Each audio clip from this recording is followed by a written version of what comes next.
PMCची exam date announce झालेली आहे आणि 1 डिसेंबरला ही एक्झाम आपल्याला द्यायची आहे।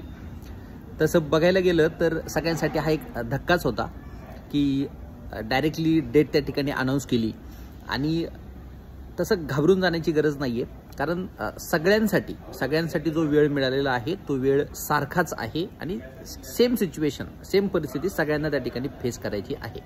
सो व्हॉटएव्हर जे काही तुम्हाला टाइम मिळालेला आहे, जो काही वेळ तुम्हाला मिळालेला आहे, तर त्या वेळेमध्ये तुम्हाला म्हणजेच राहिलेल्या 10 दिवसांमध्ये तुम्हाला पूर्णपणे तुमची पूर्ण ताकद त्या ठिकाणी लावायची आहे आणि जर तुम्ही तुमची मनापासून जर तुम्ही प्रयत्न करत असाल तर 100% तुम्हाला त्या ठिकाणी यश मिळणार आहे। ठीक आहे। आता आम्ही काय करतोय तर आम्ही देखील विद्यार्थ्यांसाठी त्या ठिकाणी कष्ट घेत आहोत। नवीन काही उपक्रम आम्ही या ठिकाणी पुढील काही काळामध्ये राबवणार आहोत, ज्याचा PMC एक्झाममध्ये विद्यार्थ्यांना देखील त्या ठिकाणी फायदा होणार आहे। त्यासोबतच आपलं एकेचा ठोकळा हे सेकंड एडिशन जे बुक आहे हे देखील तुम्ही परचेस करू शकता। तुम्ही पाहू शकता मी आता प्रिंटिंग प्रेसमध्येच आलेलो आहे आणि या ठिकाणी आपलं बुकचं जे प्रिंटिंग आहे ते त्या ठिकाणी सुरू आहे। ठीक आहे। सो वेळ वायाला घालवू नका, मॅक्झिमम वेळ तुम्ही अभ्यासासाठी या ठिकाणी देणं गरजेचं आहे। ठीक आहे। All the best.